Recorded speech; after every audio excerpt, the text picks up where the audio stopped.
1.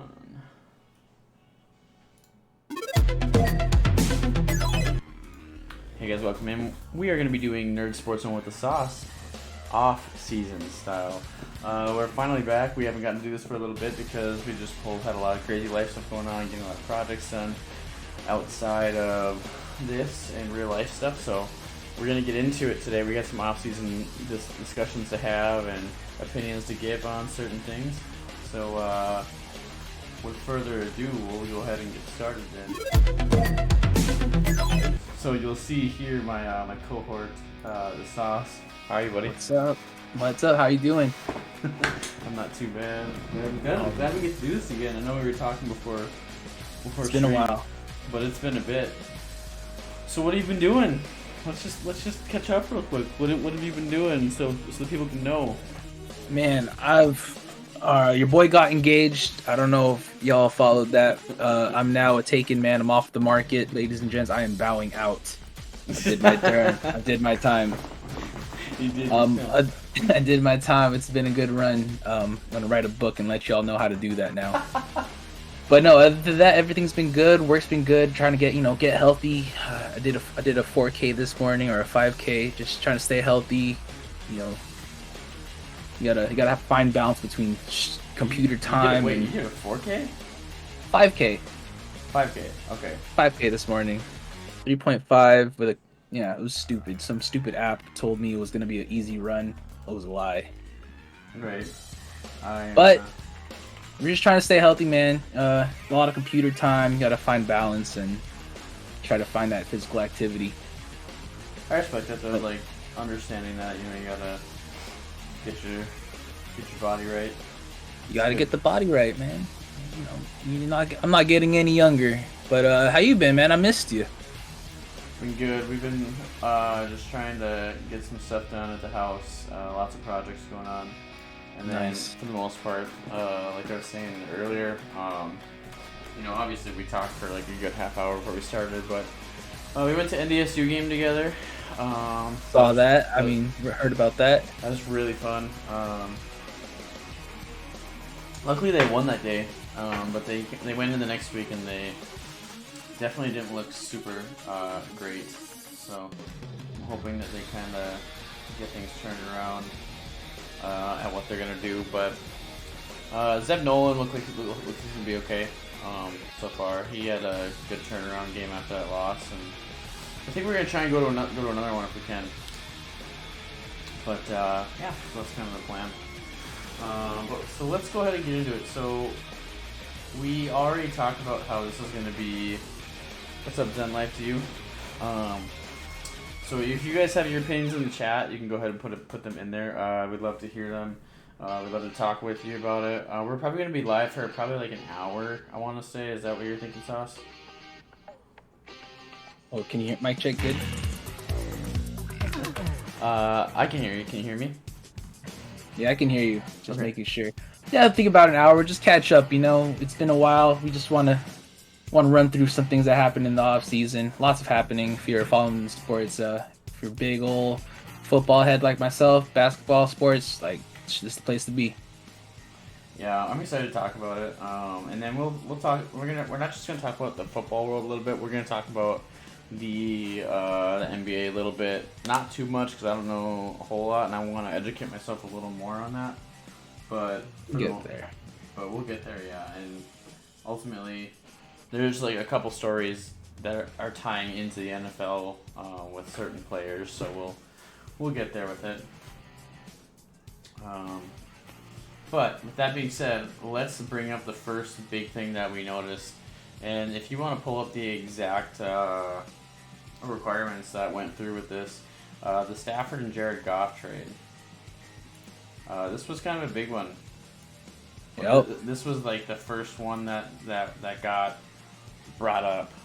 So I want to hear what your thoughts on this were first. Or well, I can go first while you're pulling it up if you want. Let's see. Overall, who do you think won this trade though? I mean, that's the first thing I want to know. I gotta say, I think the Rams won the trade. I think getting They got a soldier. You got a warrior of a quarterback. I'm a Vikings fan, we played him 2 times a year for the last. God, I don't even know how many years, however long he's been with the Lions. How long has it been? Like 8 to 10 years? Let's see. Stafford's been on. It's been a long time. As long as I can remember, he's always kind of been the face of the Detroit Lions. Yeah, when he left, I was shocked. I was like, wow, okay. But I also wasn't, because that man's taken some beatings over the years at that position. So I don't know.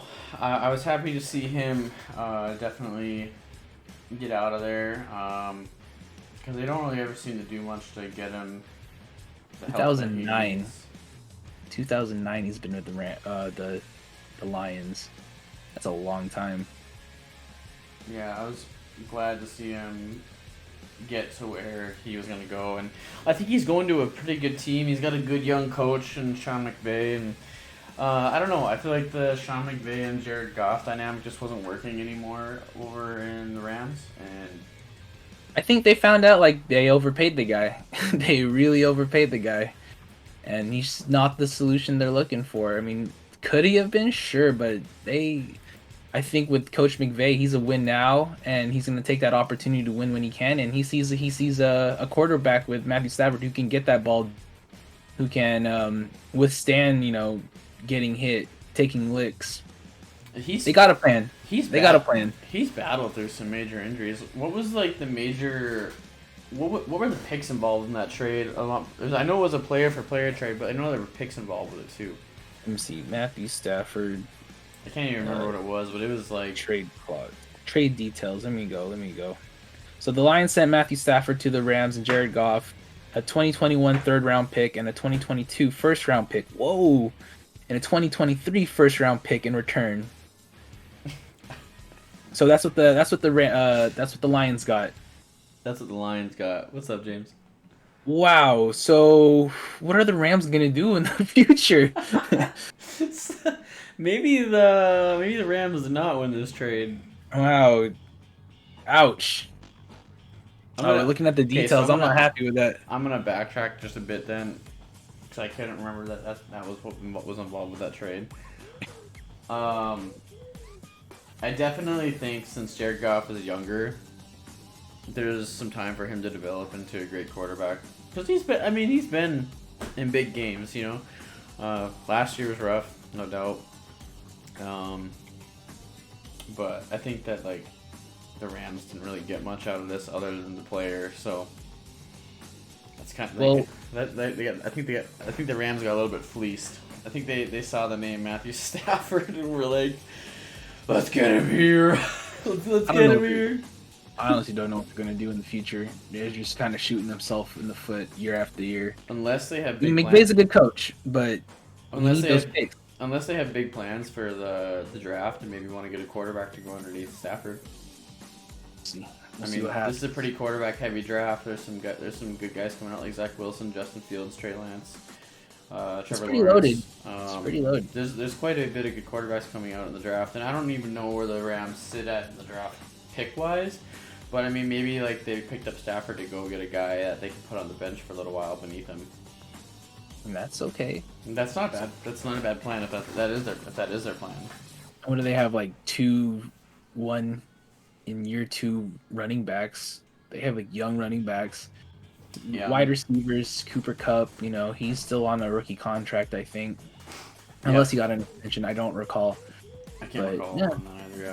I remember that I think he's done with the team for he got drafted the same year I think Carson got drafted, because they were no, he got drafted 1 year ahead of Carson because he left. They draft pretty decent. Pretty decent over there. Cooper Kupp left Eastern Washington 1 year before Carson left in NDSU, so I remember that because Cooper Kupp was an absolute pain in the butt for NDSU to cover. He was incredible for Eastern Washington.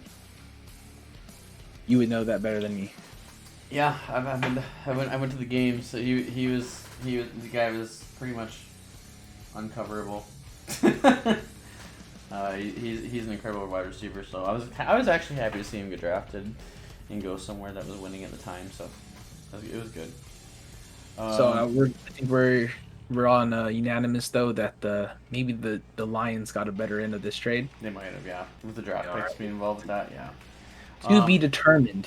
To be determined on on next week's episode of the NFL trades.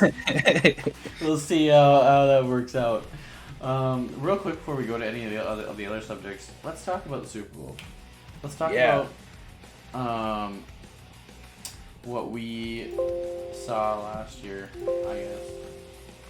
I mean, I guess let me start this off. As a Chargers fan, Kansas City is exposed.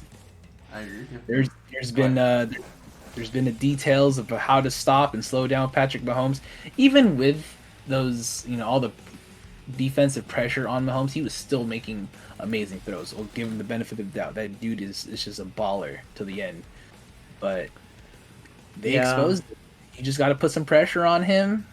And he was struggling. So we know the recipe as a Chargers fan. We just got to step up and kind of deliver it on a similar level. But Todd Bowles, kudos to that coaching staff over at Tampa Bay.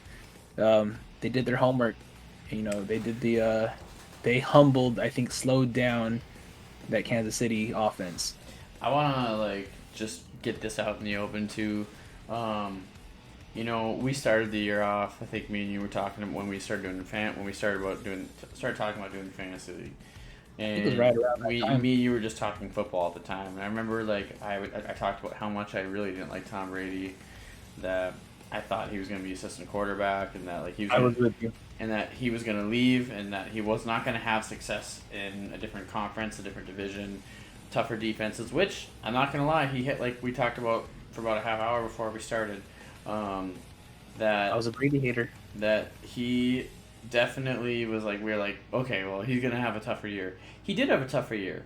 They squeaked into the playoffs. They got hot and healthy. Went on the road. On the road. They got hot and healthy at the right time. And then Tom Brady went and played playoff football. So kudos to Tom Brady, number 7. What he does.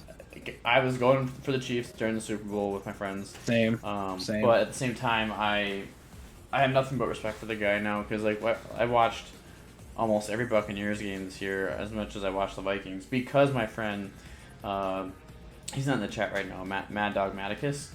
Mm-hmm. He's been a Buccaneers fan for life, and I called him the day that the trade happened. I was like, well, Brady's going to Tampa, and we both said Super Bowl or bust. He's either going to get there or he's not. This is going to be it for him, And then, so on my end, I wanted to just own my business and say, Tom Brady, earn my respect. You go out, you go to a new team, new system, new players, new coaching staff, new playbook, everything, and you go win. Congrats. You can't do anything. And I also want to say, with the Super Bowl being done, I know people are gonna say that the Chiefs got their butts kicked in that Super Bowl, but what I want to point out is there was some left tackle issues, or there was some offensive line issues just in general that we could have Super Bowl for the Chiefs, and that was a game changer, because you were saying, the Chargers really exposed how you put pressure on Mahomes. It makes it hard for him to win. And the Buccaneers had such a good defense last year. Young team too, young defensive team. Young, they had Antoine Winfield Jr., who I wish the Vikings would have picked.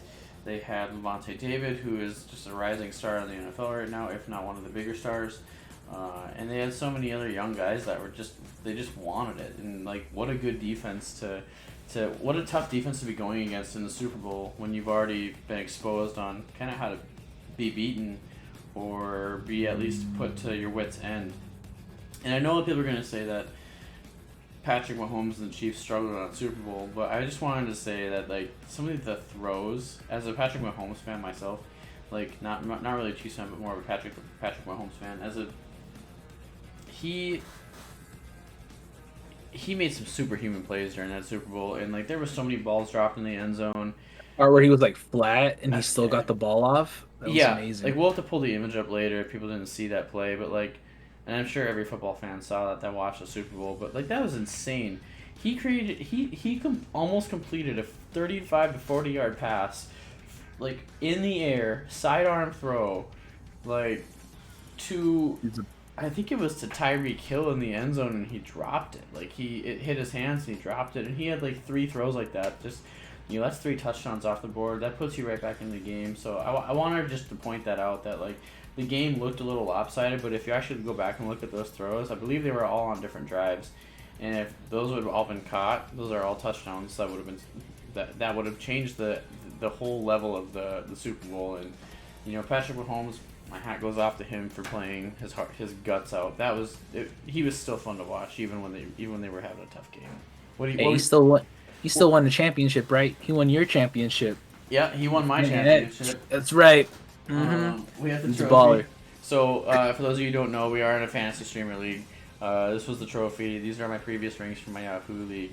Get that baller. And then sheesh.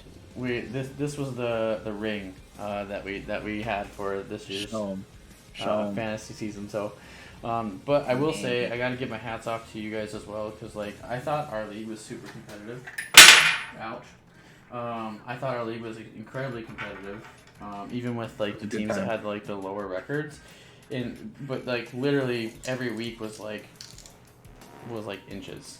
Like you had to make moves every single week to get your wins. And I just wanted to point out the Sauce he took my butt and he put it in a package and he tied it up in a bow and he sent it in the mail to me from California to North Dakota. And it was like the first week of the playoffs. I got spanked like hard, and so I just wanted to put that out there. Like, and we had 2-week playoffs, so there was 2 matchups, 2-week playoff 2-week playoff matchups, 2 opponents. So you had 2 matchups, 4 weeks of playoffs, and the Sauce and I want to point out that J-Roff both crushed me the first week in the playoffs, and I had these ridiculous comebacks. So I actually was relatively close to placing 3rd or 4th. I think you took 3rd, didn't you? I think I took 3rd. Took 3rd in that league. Boy. It was a tight league. That boy. J-Rock, Bill Belichick. Never forget it. Never forget it. We had I wonder if I can just put that in the chat too. Quote. Y'all, let's be honest though.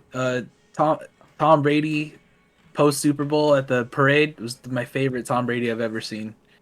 Him getting escorted out off of avocado vodka or tequila. That thing was hilarious. He was so drunk. I don't think I've ever seen that man let that loose, but like no. What kind of bothered me about that was not the fact that he was like celebrating and having fun.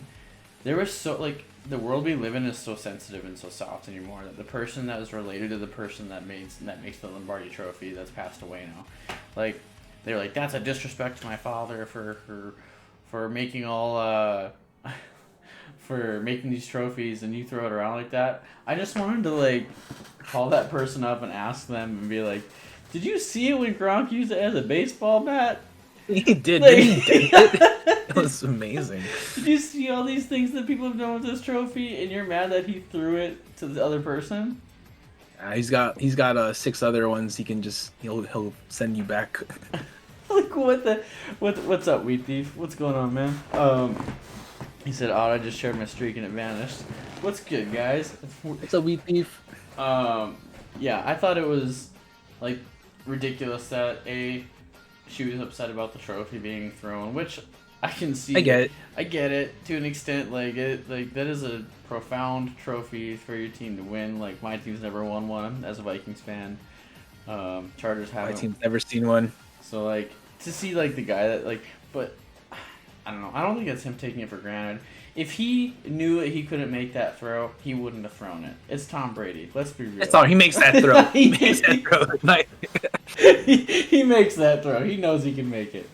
And then the other thing with the Super Bowl parades for me that I saw was I didn't like how people were giving him such a hard time for like just being absolutely thrashed off of avocado tequila. Hey man, let the man live. All right, like, he couldn't do it. He couldn't do it in Boston. He's won 7 Super Bowls. Every parade he's ever had has been in frigid, freezing temperatures, like with his family, and like there were people comparing like his old celebrations to his new one. Like, come on. And Tom throwing the trophy and the girl crying about it. Yeah, that's what we were just talking about. Yeah, people were like on his case about just celebrating his 7th win. Like, he has done more for the NFL than any other quarterback in the league, straight up. So like, to get upset about him throwing the trophy to another teammate, which was probably like 10, 15 feet away from him on another pontoon. If, like we said, if Tom Brady didn't think he could make that throw, he would have never thrown it. I He's a just baller. Did you see the reaction of his daughter though when he threw it? His daughter was Of like, who? His daughter. Oh no. You gotta go back and watch the video. His daughter was like, "Don't throw it." Dad, don't throw it. It was so Dad, you're drunk. Stop. Because that girl, she's held so many of those trophies now. Like, she was like, "Don't throw that thing," and he threw it. And the look on her face was priceless. Oh, it was hilarious. Tom Brady was so drunk, and like seeing him getting escorted to wherever he was going, that man had a good time. Like, let him be. Let him boast in the greatness that he gets to be, and I think he's very humble. Like, I actually, as a former person who didn't like Tom Brady, I listened to his whole post game stuff, and he genuinely was super kind, and he was like I knew we could get here, like I knew the first home Super Bowl ever, like, and then all of his teammates were coming up to him and saying thank you, and like, yeah, thank you. Mike Evans thanked him, who you look like. You look like a mini Mike Evans. I don't know if we ever told you that or not. We're pretty similar. Who, me? Yeah, you. No. Yeah, you see the tattoos, I guess. Yeah. And the round head. You just need the tattoos. No. All right. Yeah. Halloween will work on it. Wheat Thief says, to be fair, his TB12 diet doesn't allow for slim / no alcohol consumption. So that guy was wrecked then. Just put it that way. Right. So like, people were like calling him a lightweight and all that. I was like, okay, like, just let the man celebrate. That guy eats avocados, man. Let him live a little. His tolerance is probably here. Like, you gotta factor. He's a cheap date, man. He's a cheap date. It's okay. He's an awesome guy, though. I was actually happy to see him go up to Drew Brees when he eliminated them, and so we'll see what goes on with that. But let's get into some of these off-season subjects. So while we're still on the Super Bowl, did you see the tattoo that Antoine Winfield Jr. got? Is that the Super Bowl trophy? Yep, that's a Super Bowl trophy with the Buccaneers logo on it. So he got that. That was pretty cool to see. And I just want to talk about Antoine Winfield Jr. as well. Like, the Vikings had an opportunity to draft him. And they drafted. What position does he play? He's a safety. But the Vikings drafted a cornerback. They drafted Justin Gladney. Not the best decision. Because, like, for me, and I want to hear what your thoughts on it are, with his dad playing for Minnesota for so many years, and the type of play that he was showing at the University of Minnesota Gophers, like, I was pretty disappointed that the Vikings didn't go get him.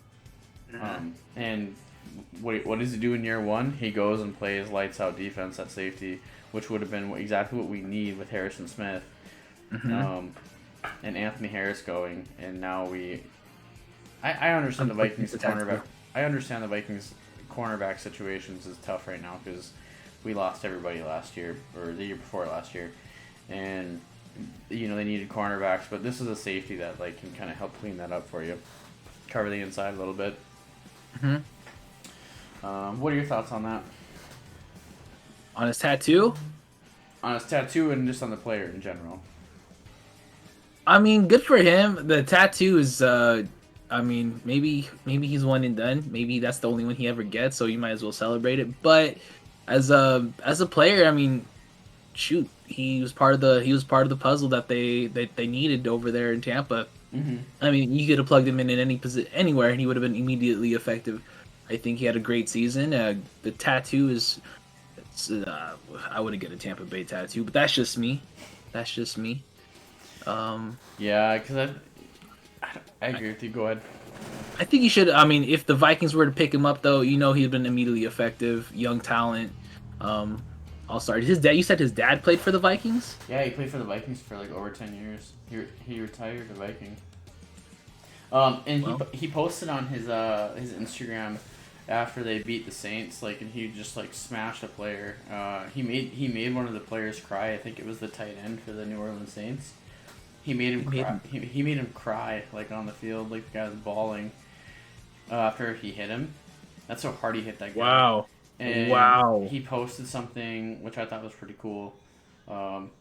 Because obviously I hate the Saints because of what they did in 2009 still. Like, I will live by that meme. People don't forget.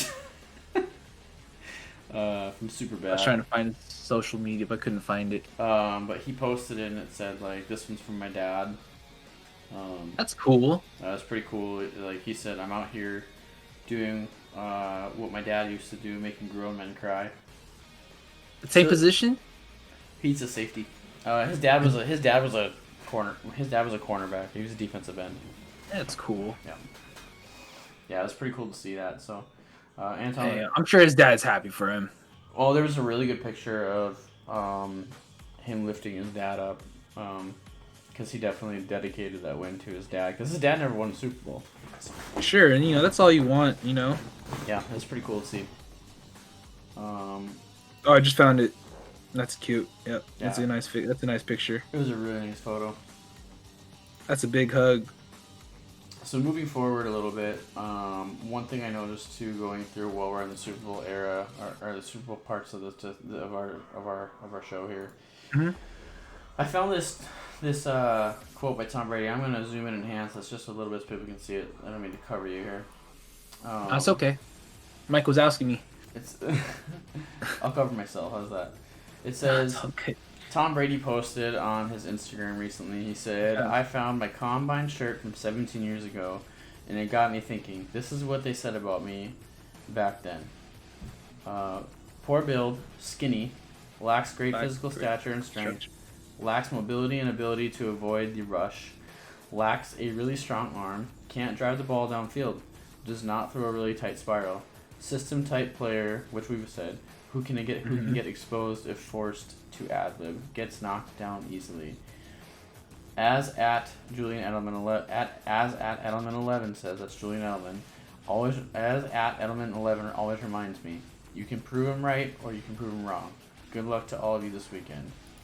Damn. Like what a cool what a cool thing to put on your Instagram to the upcoming draft class. Because if that's not inspirational, I don't know what it is. Because he like did, that quote. In the 6th round, he legitimately was like, people were like, stay away from this guy. Like, he's not physically capable of this position. So when he actually got drafted, people couldn't believe it. And now look what he's done. He's on his seventh Super Bowl. I did save it. I didn't put it in our graphics for this week's show. Maybe I'll put it in for next week. But there was like an article where it said like, what do you think is going to happen? You're going to win 6-7 Super Bowls, like that's never gonna happen, and now he's won 7. Who's gonna do it? Who's the next? Who's the next person to do that? Who's the next person? For me, I'm gonna probably say it might be a cop out answer, and that's fine. I'm gonna probably say it's Mahomes if anyone's capable of doing it right now. And the reason why I say that is because Mahomes has faced adversity time and time again, and he's overcame it as time goes on. And the reason why I say that is because he comes in his first year in the league, has to sit under Alex Smith for a little bit, takes a starting spot, goes to AFC Championship, and they lose. I think it was to Tom Brady as well. And then you lose to Tom Brady in the Super Bowl? Like, there's no greater adverse. Like, you don't... He's going to come back stronger because of this loss. Right, so he loses, and then he goes back the next year and wins the AFC Championship, wins the Super Bowl. Yeah. And then, and I could be a little off my timeline just a little bit. Like, I think that maybe I'm a little off. I don't think you are. And then he goes to his 3rd year in the league, and he wins... He wins the AFC Championship again, goes to the Super Bowl, he loses to Tom Brady. And I think the one positive thing you can take from this loss for Patrick Mahomes, for me, like being the next guy to do this, is that he's around the same age when Tom Brady had 1 or 2 Super Bowls. And he is genuinely, like, I think it's better for him to lose now, and especially to a guy like Tom Brady, because it will bring that fire in his gut to come back next year and play better. And they now know what they need to fix, and it's their offensive line. The offense is not the problem; it's the offensive line. And keep in mind, we had a COVID year where like some guys opted out. So next year, when things are a little more stable, but now the NFL knows how to handle these with all the rules, maybe some of these guys that the Chiefs had an offensive line are going to come back. So I agree. We'll see what happens. What are your thoughts? Who do you think is the next guy to do it if there is another guy? If Patrick Mahomes is too talented, right? And I even got into like a heated argument on social media. Some stupid person going about how the COVID restrictions and missing out on offensive line. If Patrick Mahomes had his offensive line, I think it would have been a different ballgame. But then the Fisher goes down with like an ACL tear early in the postseason, right? And then I think it's a whole different ballgame. But yeah, address the O-line and you guys would be safe. The dude is a baller. He's the only person he's just got so much talent. So much talent is a natural highlight reel. He's the only person I can see going for it. Also being biased, Herbert is the only person that's going to slow him down a little bit. Herbert might actually start emerging too, and I'm excited to see that. Like, he'd probably be my second pick, and it's not just because you're a Chargers fan. I think Herbert is got a lot of talent. He's an incredible talent for the Chargers, and like they weren't winning games per se to start the season, but like look at how he played. I mean, we pulled up time and time again during like the weekly matchups when we were discussing them, how close those games were and what his competition was with Drew Brees and Tom Brady and Patrick Mahomes and like all these great players in the NFL like that he's going against, and like we brought those players up specifically because of the fact that like those are the guys on the opposite side of the field when he's sitting on the bench that are out there scoring, and he has to try and keep his team in the game because they're scoring. It's not so ultimately you're not just playing against that defense, you're playing against that offense all game long because you're trying to keep up with how many times they're scoring to keep yourself in the game, You got to ball out. Yep. You got to put up numbers. And Justin Herbert did that. Justin Herbert beat out. I disagreed with this. I wanted to hear what your opinion was on it. Before. I don't have a graphic for it. Justin Herbert beat out Justin Jefferson for Rookie of the Year, which honestly I disagreed with because I thought Justin Jefferson should have gotten that because he passed not only a franchise record, but he passed an NFL record between Randy Moss and Anquan Boldin for most receptions in a rookie year at I think 1,409 yards or something like that. It was a crazy amount of yards and catches and touchdowns. But I mean, typically these awards do go to quarterbacks most often. So like, what are your thoughts on that? There is a bias about that. I get that. I think you know me, man. I'm a Herbert guy, young goat. But if you look at the records that he broke, he did break a lot of rookie records for quarterbacks. Yeah. Yeah, Patrick Mahomes easily could have done that too, but he didn't play his rookie year. That's true. So, I mean, I'm going to give the guy the benefit of the doubt that he earned it. He did break, touchdowns, passing yards. I'm missing a couple off the top of my head, but I think Justin Herbert, he got the Pepsi Rookie of the Year, and I'm cool with that. Justin Jefferson, I mean, outstanding wide receiver. Yeah. I got that Justin Jefferson trading card, dude. I'm just letting you know. If you want it, I'm going to send it your way. I'd be down for that. I would frame that thing. That's it. He's good. I mean, they're both all-stars, and it's going to be a toss-up between the two. My boy just got it. Your guy could have easily got it. Yeah, they both. But like you said, it is a quarterback shine bright in this league. Yeah, it's true. But I mean, you can't argue with like what he did either. Like, it's such a tough thing when they have those awards and you got two very deserving guys of that award to like actually be up for it like that and have both have the year that they had. So yeah, I agree. I think that like it could have been a toss up. And you know what? I'll send you my address in Discord. Yes, you got it, man. For that card. Ooh, look at that, baby. Oh, look at that. Beautiful. If you want, you don't have to send it. I'm just joking, man. But that is cool. No, I know who it's rightfully for. Just a little something. Christmas came early. Christmas came early. All right, well, we'll take care of that afterwards here. That's it. I really appreciate it. I do. Thank you very much. So let's take a look at a couple more Tom Brady things since we're in the Super Bowl portion of this, and then we'll move on to the final stuff of Yeah. we can speed run through. So Let's do I it. found this on the internet, and it was a quote from Leonard Fournette. Leonard Fournette. Yeah. It looks like his picture. It was a powerful ass message that we all needed to hear. I think it's how he delivered it. It just woke us up and gave us the spark we needed. Speech before the Super Bowl. So what he did, what Tom Brady did this morning of the Super Bowl, is all enhanced so you can see it. Tom Brady sent everybody a text. I looked this up. I see.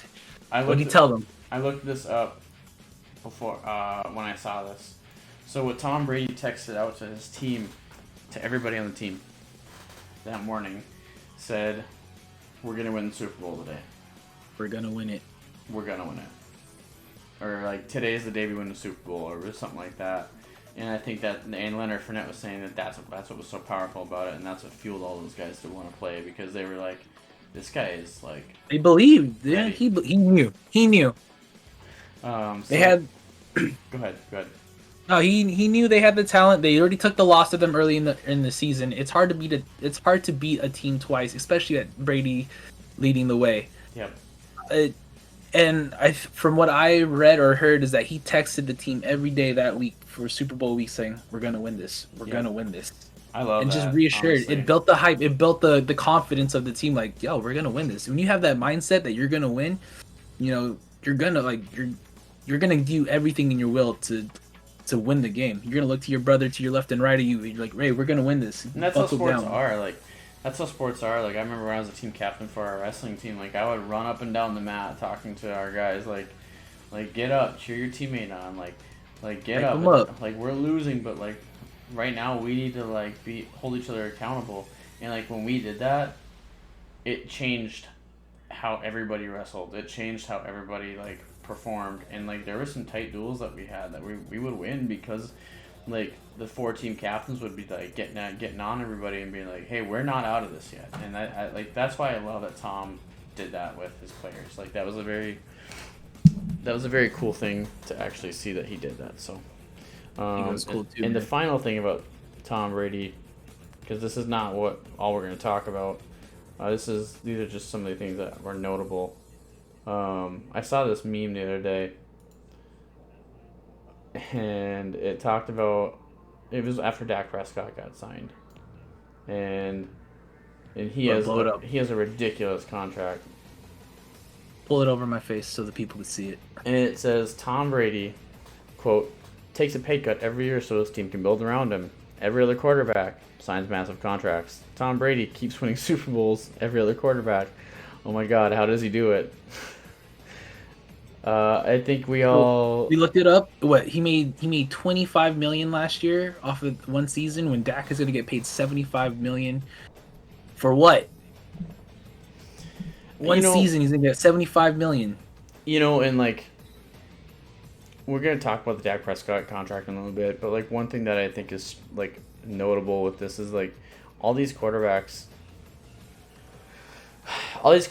I think like lead to one quarterback being to blame for like the giant contracts, and I will say it's Kirk Cousins, because he was the first quarterback to like go out and get like a huge contract and get guaranteed money, get paid like $100 million. Yeah, like 84. They called him the $84 million man. So I think that's like a really interesting aspect of it. But now you're seeing all these other contracts that are just huge. Mahomes signed like a 10-year contract that was super crazy. Like I can't remember what his was now, but he's the top paid quarterback. Now Dak Prescott's the second highest paid quarterback in the league. Do I think that's right? No. I think that good job on Dak Prescott's agent, especially after he had a season-ending injury. Like his ankle is messed up. Like as someone who's had ankle injuries, like it doesn't take much to reactivate an ankle injury either. Like if you turn the wrong way, if you tweak it the wrong way, and like his ankle was broken. Like you saw it on TV. Like like bent, dude. It All was off. bad. Like, it was really, really bad. Like, that was probably one of the most gruesome ankle injuries I've ever seen, like, on TV in a game. So I think that it's kind of crazy to talk about, like, the contracts that people have now, and we'll get into that a little bit. And while we're on the issues of contracts, we'll just go through some of those right now. Okay. So obviously Cam Newton is not with the Patriots right now, but it sounds like they're going to bring him back for a year. But like, let's start with the quarterback tier list. So without like pulling up their contracts, I'll cover myself. No, it's okay. You can see the highest paid quarterback's average salary per year after this contract was just signed is Mahomes at $45 million per year for the next 10 years. Prescott's going to be around $40 million. He's going to get $75 million his first year. Deshaun Watson is at $39 million a year with the Texans, and then Russell Wilson's at $35 million with the Seahawks, which he's still in trade talks. So there might be a massive like cap hit with Russell Wilson if he does leave. And then Rodgers and Goff are both at $35.5 million per year in their current contracts. So Dak Prescott single-handedly became the most high, like the second highest paid quarterback. Like, that's insane. It is insane. Get paid, but now your team's gonna suffer. You've seen what happened with a lot of these trades, like with, say Goff, for example. He got paid, but now they can't pay anybody else. They got to get rid of people. So do you think? Sucks. Oh, go ahead. Finish your thought. I just think it's Tom Brady just kind of knows how to do it right. He'll take the pay cut. He just wants to win. They're young. They want to get paid, but then I think they start to realize later that, money, with all the money, dude, with no rings, you're unfulfilled. Right. You're unfulfilled as a football player. Apparently there's a lot of changes coming up for the cap space in the NFL, and they did really well revenue-wise this year. So we'll see what this factors into these salaries that these players are going to be getting. My question on Dak Prescott's contract is, do you think that he's worth that big of a contract for the next 4 years? $160 million, $75 million for his first year. Where are you at mentally with that? Because for me, this is just me coming off of it. His ankle injury was like season ending. Now we don't know how this ankle injury is gonna affect his play for the rest of his career, because sometimes those are career-changing injuries. They change how you play. They change how mobile you are. And he didn't play for a very long time. He missed the rest of the season. So you haven't seen any product from him, right? At all. But there is an argument that does make sense as to where, we saw what happened with Andy Dalton being the Cowboys quarterback, and that didn't work at all. That was trash. The whole offense didn't work with Andy Dalton. So, like, here's my question is, do you think that Dak getting that big of a contract is necessary, or do you think it was a mistake, and why?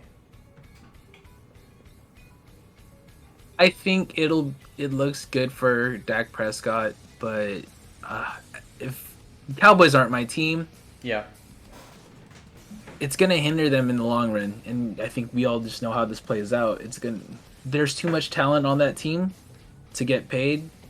A lot of talent. Let's just think: Ezekiel Elliott, Amari Cooper, young talent in CD Lamb, who's on a rookie contract. Luckily for them, right? Michael Gallup.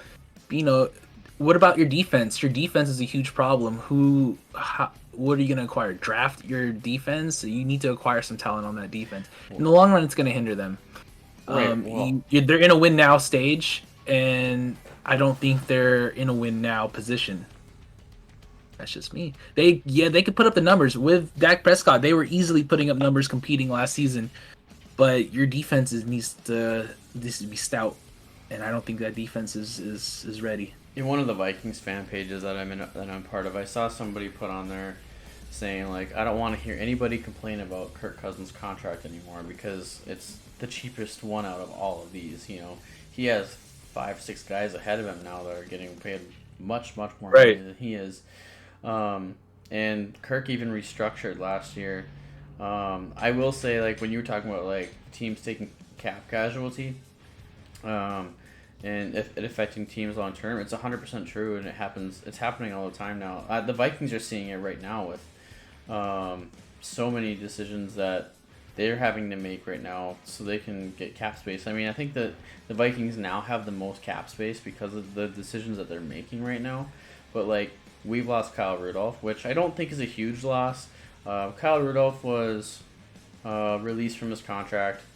The Vikings, but like, here's the thing: he's a 10-year veteran tight end that really wasn't being used too much in the offense. Like, if you played In his past fantasy, couple seasons, he hasn't really he put up no more than what 10, I couldn't 10 even no tell more. you, but like, I know that Yeah, he hasn't been involved with the offense as much as he used to be, and he's been blocking a lot more.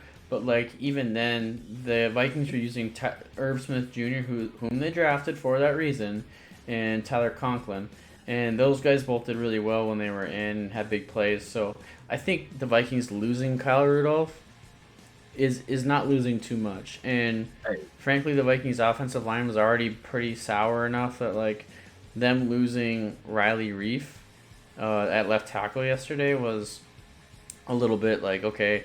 But like, now that we didn't do a franchise tag on Anthony Harris last year, um, now he's a free agent. He can sign anywhere. So that's a guy that like, maybe we should have paid to stick around, because Harrison Smith is now kind of a veteran player, but I think we locked him up for like another 6 years just last season. So we'll see what happens. Hey, thank you to Kyle Rudolph. If I'm a Vikings fan, it was a good ride. It was Yeah, a good ride. it really was. I have his jersey. I'll still proudly rock my Kyle Rudolph jersey any Sunday, and no matter where he's playing. That's how much of a fan I am. Like, I guess like, I there's certain players I like. I still wear my number 5 Teddy Bridgewater sometimes.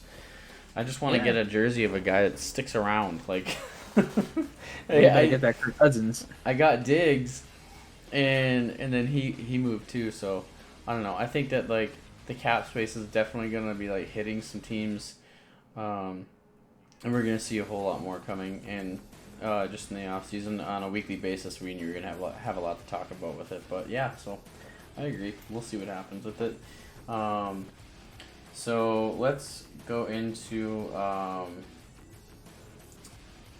one subject that we talked about pretty heavily throughout the season. Carson Wentz. Carson Wentz. So I pulled up this graphic that was kind of interesting. It was quoted from the Eagle Zone on Instagram, from one of the media sources. What Eagles fans, tell us how you feel. I know there's Uh, a few of you in here. so let's see here. Nothing really There went we go. wrong on that. He was just in Philadelphia. It's hard city to play for. You got to bring it every year, or Philadelphia will eat you up. I think that's true, man. I think Philly's a tough place to play in. You know, they expect nothing but the best. You know, The thing with it too is like, in Philadelphia, I think Howie is a terrible GM. Like, I don't know. I'm not saying I could do a better job by any means, because some people will like, blow up on you and attack you for that. no, But you like, might, man. You played I fantasy. I You made a think good team. I think Howie is a terrible GM for the Eagles. Quite frankly, because they've had these situations where like, Carson needed an offensive line and some wide receivers. So what do? They pass up on Justin Jefferson and they go get Jalen Rager. And Jalen Rager is saying he's not worried about the offense at all right now in Philadelphia, which makes zero sense. The Eagles bench Carson they draft a quarterback instead. They get Jalen Hurts, not an offensive lineman, and they bench Carson because of poor play, because of a lack of offensive line, because everyone's hurt and banged up. He's down to second and third string guys. He has no help. His defense is terrible. Like, they literally, like, Carson can't go out and play defense like we talked about. And one thing that when all this was happening, me and you talked about was Carson's gonna go somewhere else. I think me and you were saying that it's going to be Jacksonville, or it's going to be Indianapolis. I think is where we kind of narrowed it down to, and we predicted it. He went to the Colts on a trade, and I think that he is going to have a feast when they play Philadelphia next year. I think the defense in Indianapolis is extremely stout. I think the offensive line is one of the best in the league. I think the fact that they're getting to get Carson Wentz out of there and like into a new system in Indianapolis, which that team is always just built for quarterbacks. Like, you're a Rivers guy. You saw how Rivers did. They made the playoffs. Like having a younger guy that's pretty mobile still in Carson Wentz, like, and the team seems to like already be falling in love with him and having him there. Like, and he has some of his former coaches from his first 2 years in Philadelphia that are now in Indianapolis. So I think there's an automatic chemistry right there. So I think there's a lot to be seen in Indianapolis. I like the pickup. Yeah, I think he's going to be fine there. I think he's going to excel. Times are rough in Philly. It's time for a change, and he needs it. Yep. He needs it. There was already rumors that he wasn't talking to his head coach, and that's unhealthy. You're a young quarterback. You've already been through an injury, and he hasn't even had his time to really shine yet. He has his moments, his spurts, but that, like you said, you can't play defense too. And my favorite game from last season was watching that Ravens game, Ravens versus the Philadelphia Eagles. That guy put the team on his back. He wanted everything to do to win that game. Right. And you made me last season a Carson Wentz fan, single-handedly. I was like, this dude is legit. He just wants to win, but he can't win it himself. So now he's surrounded by weapons, a solid offensive line, a wall. This is looking like the Ezekiel Elliott line that he used to run behind. Like this Quentin Nelson is a beast.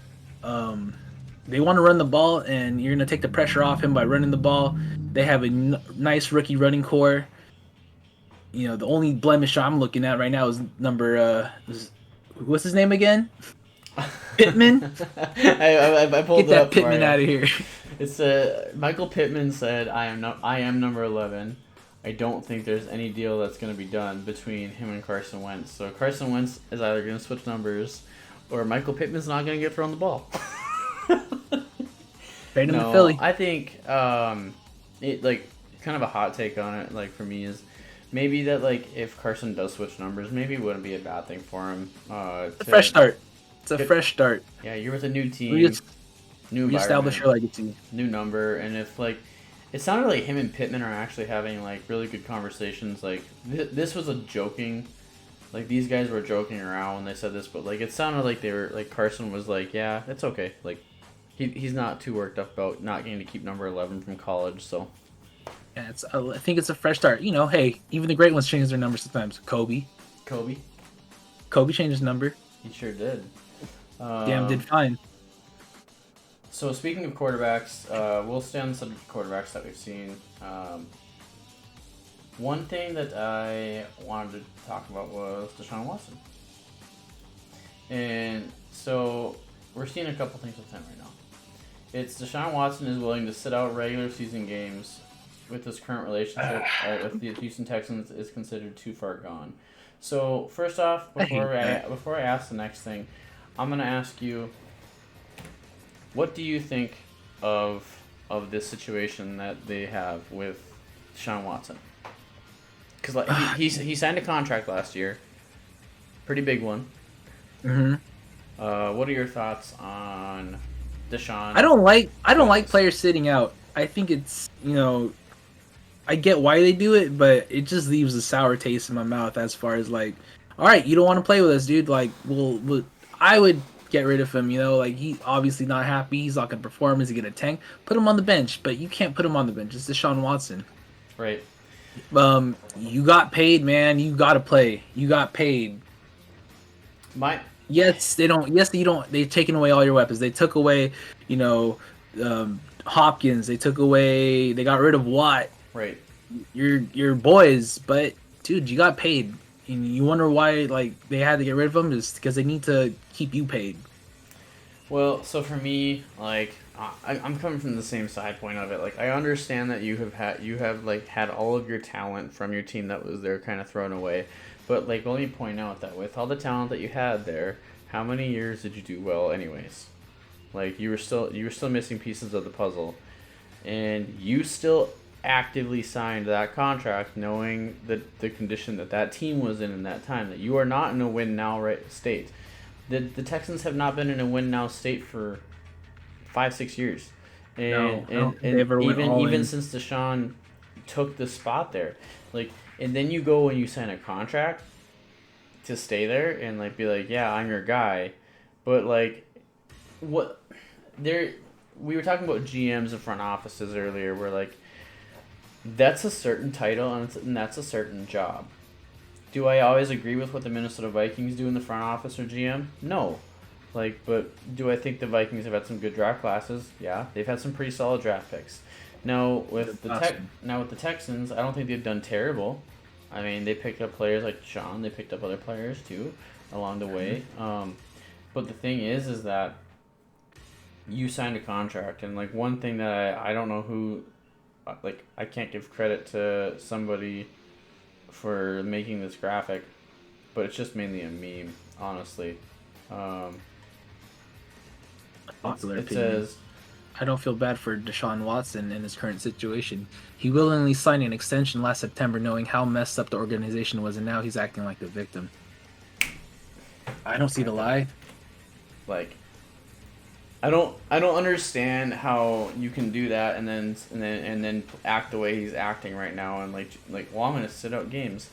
Well, why? Because you signed an extension in September. Like you chose to do that. That wasn't anyone pulling your arm. You, like, this is my opinion on it. You saw dollar signs, so you signed a contract, and now you had a bad season. So rather than trying to come back next year and take care of it, now you're like upset.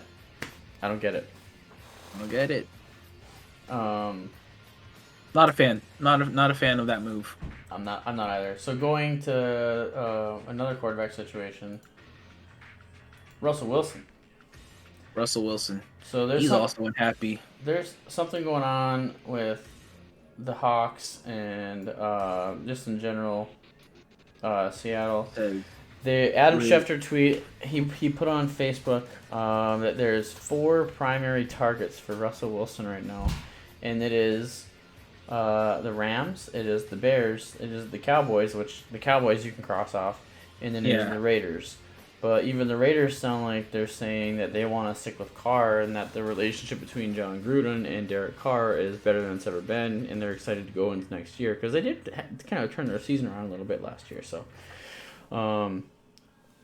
if Russell Wilson were to go somewhere, where do you think would be the best fit that needs a quarterback between the Rams, or not the Rams? I think that's New Orleans. It looks like the Rams' old jerseys. Yeah, looks like their old jerseys. Yeah, New Orleans. My bad. My correction. The Saints and the Bears are pretty much the options right now, huh? Yep. Well, I think, let's see, with the Saints, there's still a rumor that Drew Brees wants to play. I'm hearing that. Right? So it's like they can't make a decision. I think he would be great there. Listen, Russell, you don't want to come to the AFC West. It's a loaded division. You're looking at that Chicago's looking mighty fine right now. Honestly, and I would hate that because then we have to play a quarterback like that twice a year when we already got to play him once a year, and it's already hard enough. There's something about that guy with home field advantage that it's like impossible to beat, and it is not just the referees. Like he plays good football when he's at home. Balls out. We'll see where he goes. My prediction is that maybe Carolina. I'd like that. Because Teddy, that transitions into... They're making cap room for him. They're making cap room. Yep, that transitions into the next subject is Teddy Bridgewater. 49ers, someone said? But no. Someone said 49ers, but... So this is kind of interesting. It says that last offseason, the Panthers signed Teddy Bridgewater to a 3-year, $63 million contract. This offseason, the Panthers are reporting that they're looking to move on from Bridgewater due to physical limitations. So first thing that I want to say about this and get it off my chest before I forget is, to all the Vikings fans, and this is not a dig on Teddy Bridgewater, because you never want to see somebody get hurt that way and like have their career ruined. I told you so. Like, to all the Vikings fans that were saying, oh, we should have kept Teddy, we should bring Teddy back. No. Like, there's a reason why we went to Case Keenum. There is a reason why we went from Case Keenum to Kirk Cousins, and Kirk Cousins has been steadily consistent in the NFL since he joined the Vikings. Hey, those numbers were good. His numbers are crazy good in Minnesota. And, like, people are going to call him a stat pattern and everything, but here's the thing. You can be a stat patter. There's so many stat patters in the NFL at that point, if that's going to be your argument, for me at least, because not one team every year goes and wins the Super Bowl. If you have a quarterback that's playing that consistently good for 2-3 years in a row now, what are you doing as a fan saying that you need to get rid of him when you need to be focusing on an offensive line that can maybe give him more time to play better? Like, if he's playing this good under pressure, imagine what he's going to do with time. Like, even, it's a dream come true if it were to happen, but even like Tom Brady time, where that guy can stand in the pocket for 5-6 seconds to play and just look and then make a play and throw it, you know? We like Kirk. Like, I don't think he... What's the right way to put it? I want him to go win a Super Bowl. Do I think he might be the guy to do it? I'm still unsure, but, like, I still don't think you get rid of a guy when he's putting up numbers like he's putting up. There's no reason to get rid of Kirk Cousins at all. You saw what he did with Justin Jefferson, man. He's rookie numbers, legendary numbers. That's a 1 year with Justin Jefferson, so we'll see. Exactly. Give him a full offseason of training, working out, building up a game plan. I think you guys are gonna be fine. I think we had like the 4th best offense in the NFL last year. I didn't like. How are you supposed to win games when your defense, like, this is Minnesota defense's fault? How are you supposed to win games when you are actively, like, giving up 35 plus points a game? That's what. Yeah. You know, that's tough. It's tough. While we're on the Kirk Cousins stats, if people don't believe me, this is Kirk Cousins stats the last 2 years. In 2 years with the Minnesota Vikings, Kirk Cousins, his red zone passing stats since 2018 is 63 touchdowns and 1 interception. He's a solid red zone quarterback. And the other one that I'm going to bring up. It's a good drawing, too. I like that. That was a great drawing, actually. I like that a lot. Frame that. This one here says Kirk Cousins since 2015, if you want to go back even farther. He has more passing yards than Russell Wilson. He has a higher passer rating than Tom Brady. He has higher completion percentage than Aaron Rodgers, and he has fewer interceptions than Matthew Stafford, and has more passing touchdowns than Philip Rivers. You're going to have to read off that last part, but yeah. So, I mean, numbers do matter. So, kind of get off his case and look at the other options that actually are important, such as the Vikings defense and how many points they're giving up per game and how many yards and how they can't stop the run. The Vikings defense gave up 6 touchdowns to Alvin Kamara. That was disgusting. How is that his fault? It's not. So you're content with Kirk Cousins, right? Yes, 100%. Yeah, I'm with 100%. So the last thing is on Teddy. Oops. You know, the Christian McCaffrey also restructured his contract with the Panthers. So I do think they're trying to make a move. Your possible clause for Russell Wilson, that makes a lot of sense to me too. Yeah, I don't think it's impossible. I think it's very possible. Yeah. So the last big subject that we have is going to be J.J. Watt. So let's talk some J.J. Watt real quick. We'll give it a couple minutes and then we'll get ready to move on. J.J. Watt. So J.J. Watt wants to play. J.J. Watt, he is quoted, "I want to play for a contending team." Also, J.J. Watt, he had the options to go to like 4 or 5 teams. He had the options to go to a 13-3 and number 1 seed in the NFC last year. Was born, and he was also born in Wisconsin. He played for the Wisconsin Badgers, the home team. So he could have went home, didn't play in Green Bay. He could have went to the Buffalo Bills, who were 13-3 and number 2 seed in the AFC last year. Tennessee Titans. were 11-5, number 4 seed in the AFC last year. He could have went to the Browns, who are now contenders, and they were 11-5 and the number 6 seed in the AFC last year. And to all the people who hated me for saying the Browns were going to be a contender within the next 2 years, I told you so. Without Odell. Without Odell. And then with the Steelers, he could have went and played with his brother. 12-4 and the number 3 seed in the AFC last year, and had both his brothers on the same team. That'd been cool. But what does he do? He goes to he takes the money and he goes to the 8-8 and missed playoffs as a number 8 seed in the NFC last year. So I don't understand that. So if you think your dream destination for JJ Watt, where do you think that could have been, and why do you think it shouldn't have been Arizona? Why Arizona? That shocked the crap out of me. I'm not gonna lie. I don't know. I honestly don't know why he chose Arizona. I missed his interview. He probably wouldn't elaborate why he chose Arizona, but it shocked. Like when he posted that picture of him in the shirt, I was like, "Oh, well, I was wrong." Yeah, I thought he was gonna go to Green Bay. And I was scared. It made sense for Green Bay. I was excited for that. I was excited for Pittsburgh. Anywhere I would have been excited. This one kind of it feels like a just it's parallel. Like it's the same team, you know. Yeah, I think Arizona's not the worst choice though. Ultimately, like I think people can judge it as hard as they want, but Kyler Murray had a pretty good year last year, and I think that he's only going to grow into a better quarterback next year. So maybe we'll see some fireworks next year, and maybe he's got some solid help on defense finally. Defense is looking good. I think he's got another guy to have a good tandem with, like he had, you know. So I think it's going to be good. We'll see what happens over there. He looks good in the Arizona jersey, though, so. It does. Man, that's so odd, though. Yeah, out of every team, it just caught me off guard. It is very odd. So we're down to, let's see here, 1, 2, 3, 4, 5 things. Then we'll be done. Cool. So Cam Newton has been quoted on a few things here. So this was a SportsCenter graphic that was brought up, and it said, Cam Newton is a Heisman winner, a national championship winner. He's the number 1 overall pick. He has been a former NFL MVP. He's had a Super Bowl appearance, and the Panthers' all-time leader in passing yards and passing and rushing touchdowns. So, what are your thoughts on Cam Newton here, Sauce?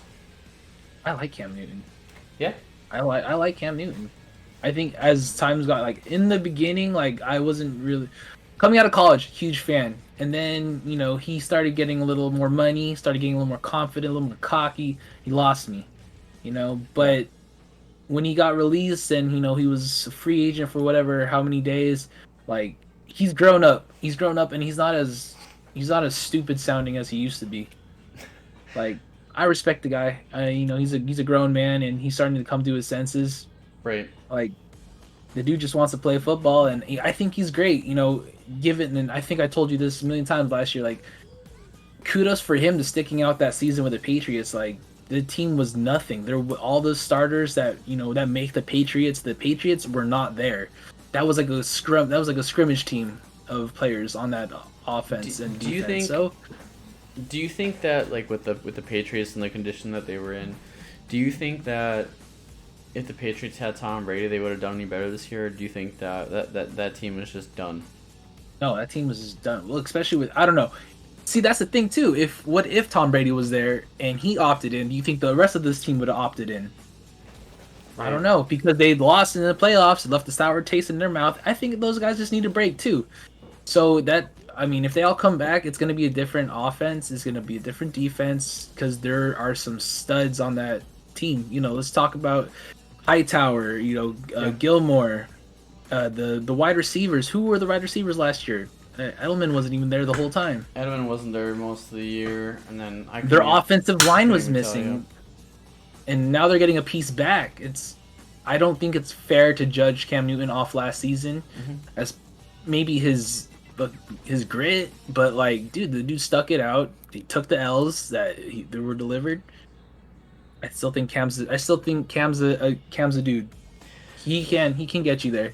For me, I'm gonna disagree. I don't think Cam Newton is much of a leader on the team, to be honest. And I think we've seen him multiple times, like when he was with the Panthers. I mean, leaders don't, when you're down by like 30 points, do the Superman thing in the end zone. Like, I think it's cool that he would give kids the football and everything. Like, he would try to like be positive, but like Yeah. to me, it's like one of the biggest things that when I was even like, it probably doesn't matter to say, but like when just about when I was playing like sports like that, like your coaches would always tell you, if you get in the end zone, act like you want to be, act like you have been there before, even if it's your first Like you've time. been there before. Yeah, I get Like, that. and like he would like be down by 30, and he'd be like pulling his, like, he pretended like doing the Superman, which Right. I didn't like. And then when he was in the Super Bowl, he really didn't even try to dive on that ball, and that was like game changing That play. was shocking to me. I was like, oh my he gosh. didn't want to get hit, so he like, and that which is crazy because most times Cam Newton actually would like put himself in way too much danger of getting hit. All right.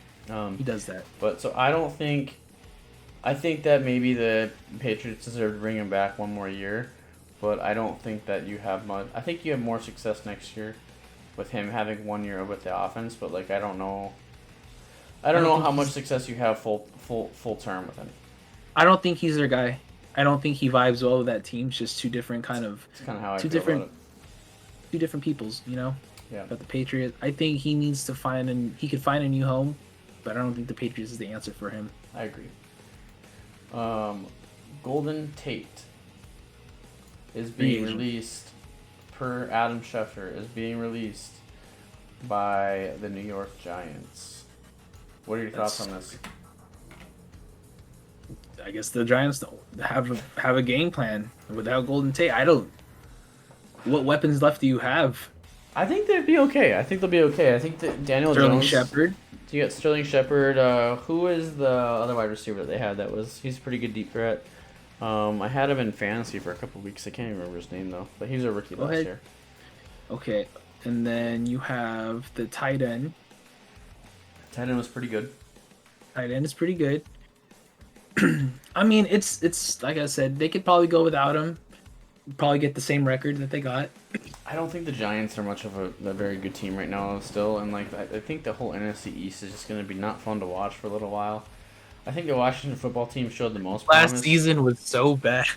I think the Washington football team has the most, like, I guess, turn it around. Yeah, capability to be a good team out of all four of them. I think the Eagles are really going to struggle with Jalen Hurts next year. I think the Giants are still going to struggle because they always struggle, it seems like. I think that you can look at the Cowboys, and Dak Prescott hasn't really done much for the Cowboys, frankly, over his time being there anyways. So paying him as much as they did, especially after the injury, we'll see how that injury affects his play going into next year. But I don't know. We'll see what happens. There's a lot of free agents though. They can definitely make some moves. In the Washington football team, also they released Alex Smith, so I wonder where he's going to go. Maybe he goes to Carolina for all we know. But then the other thing is that the Washington football team signed Taylor Heineke for a 2-year contract. So see what happens. And that guy, he showed me that he, from being a former Viking, that we should have kept him.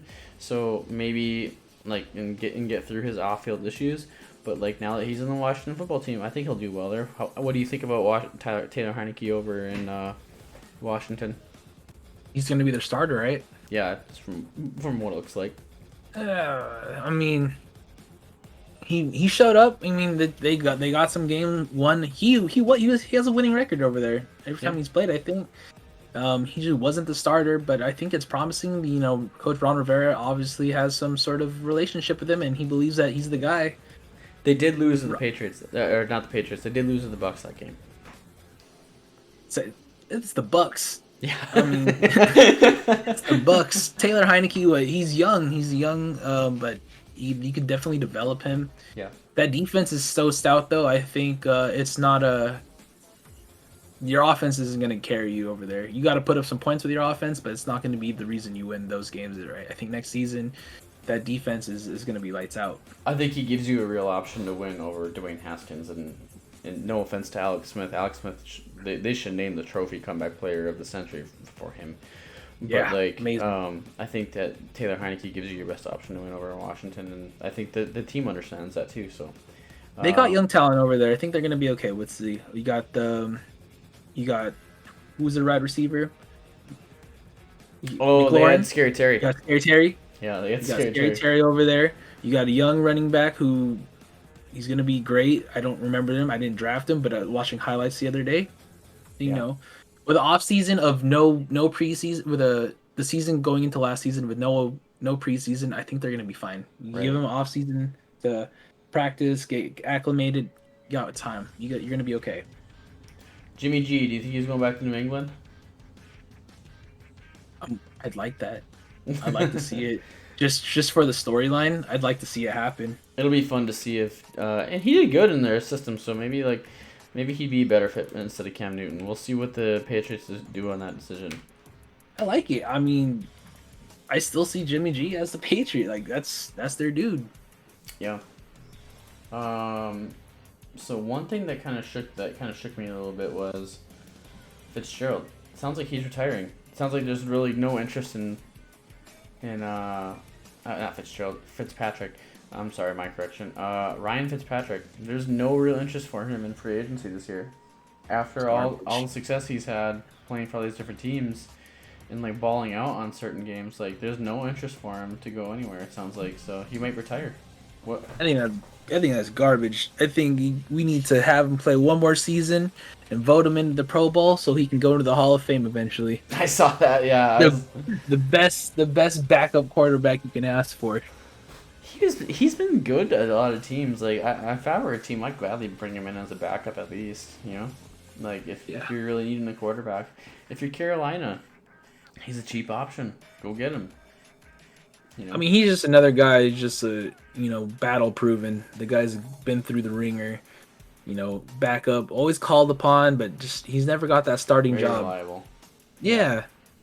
He's gotten Tampa Bay in the previous season when he was balling out over there. Came out wearing Deshaun Jackson's chains, and then that last season wearing the Miami Dolphins. Like, I don't know what the Dolphins are doing last year by like taking him out and then putting Tua in for a week, and then taking Tua out and putting Fitz in for a week. I don't know what the dynamic of what they were going for there was, but like I didn't think that helped your team at all. Like you got to keep Fitz in there if you're gonna put him in.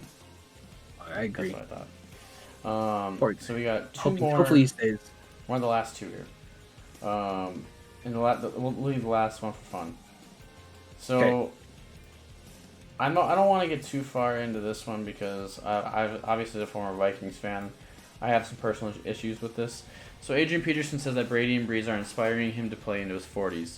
Now the thing for me with Adrian Peterson, I'll get my opinion out here, is that I think he was great for the team. I think that we left him when the time was right. He was asking for too much money at the age that he was at. I think that it has shown when he's gone to these other teams. I think in the I'll try and get the order correctly because he's been to a few teams now.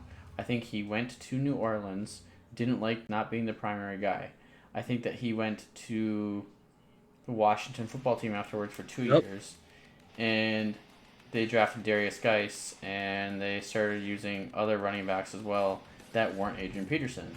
So he got released mid-season last year, and then he signs with, of all teams, first off, why sign with New Orleans Saints? I don't get that when they already have Alvin Kamara. Right. And then second, why sign with who's also a very, like, that team screwed you over in 2009, so why would you go play for them? I don't get that as a Vikings fan. Like, money is money to these guys, but like integrity is another thing for me. So why would you want to go play for a rival such as the Saints? Second, or your third team you go sign for, who you don't do much with, which I do love Adrian Peterson, and like I don't want this to be taken the wrong way. Like, God forbid you ever heard it. Like, I think he's an incredible talent. He's one of the best running backs to ever play. But as a Vikings fan, it's tough to see him in blue. Like to see him in that pewter blue for the Detroit Lions. I'm not a fan of it. What I would like to see him do is not hurt his body any more than he needs to. And if he doesn't have it in him to play anymore, then go into a broadcast booth. Like go be a running backs coach. Go do something to where like you're kind of out of harm's way.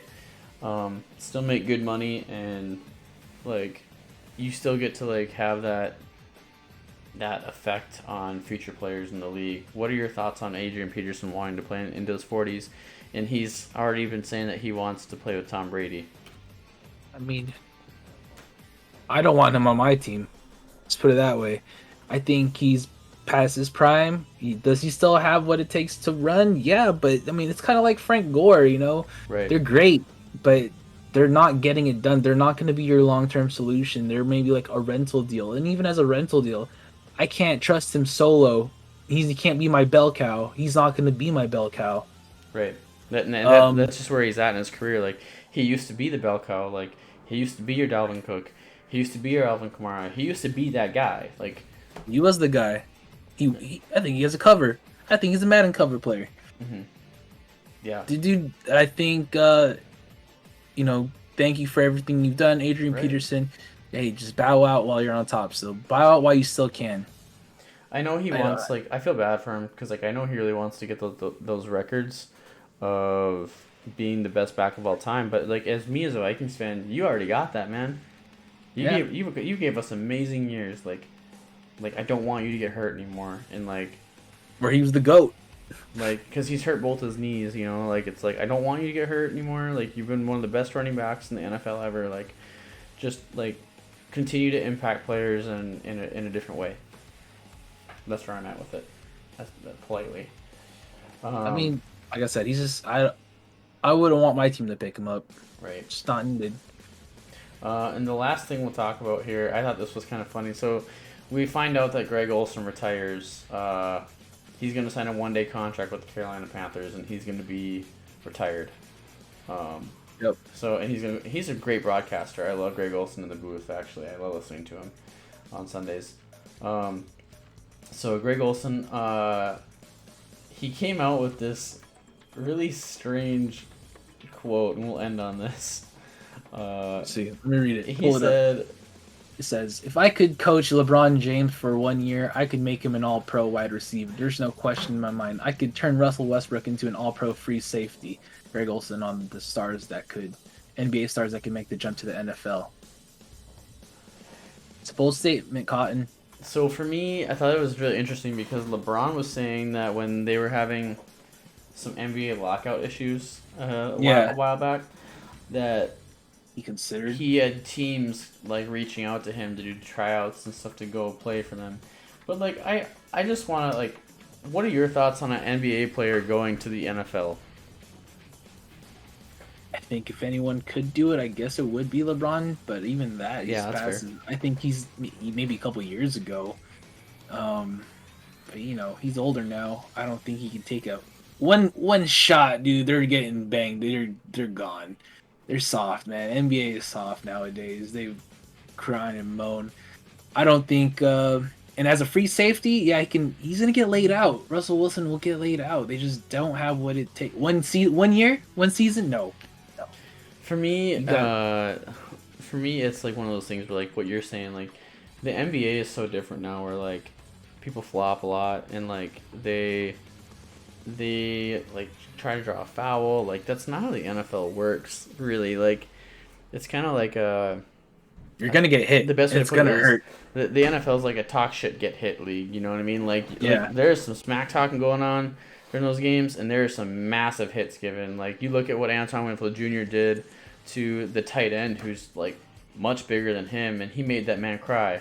Like, I think you take that hit, and like, that's crazy. And if you put LeBron as a wide receiver, and he gets hit by a guy like Antoine Winfield Jr., who really doesn't care how hard he hits you, as long as it's legal. And same thing with Harrison Smith, he hits people hard. Like, they like to hit. Those are two of the hardest hitting safeties in the NFL right now. Like, they hit you. Like, the safeties, they don't just play like coverage against you. They like man-to-man coverage. They hit you. Like, the safety comes out of nowhere and drills you. Like, they hit you almost as hard as the linebacker, if not harder sometimes.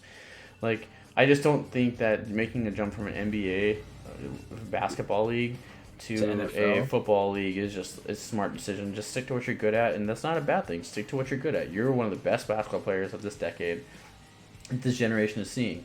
Like, so I thought it was kind of funny that Greg Olsen was saying that if I could train these guys, like, then they'd be really good in the NFL. Like, I don't think any basketball player belongs in the NFL. That's just me. Yeah.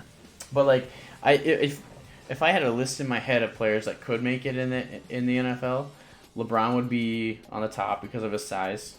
Yeah. Just knowing that he's gonna get hit, and he's a big dude, so maybe he would transition well. Who knows? Some monster tight ends, to be honest. Yeah, there's some monster tight ends. He's a big dude, and then like the other thing is like maybe James Harden. He's a pretty big guy. So that's the only two off the top of my head. I don't know too much about basketball at the moment. I haven't watched it for years, so. Man, not off the top of my head is anyone going on my team. Right.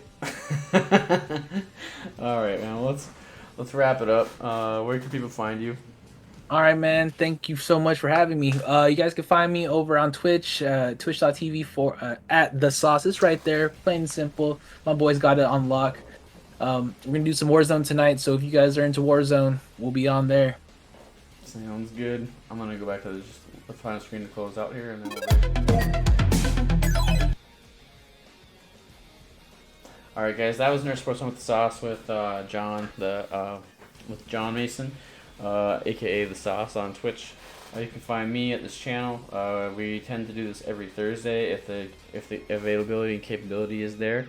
If we don't, we reschedule it and we get it done. We've both been taking a little bit of a break for the past, month or so because we've both had a lot of life stuff going on, house stuff going on.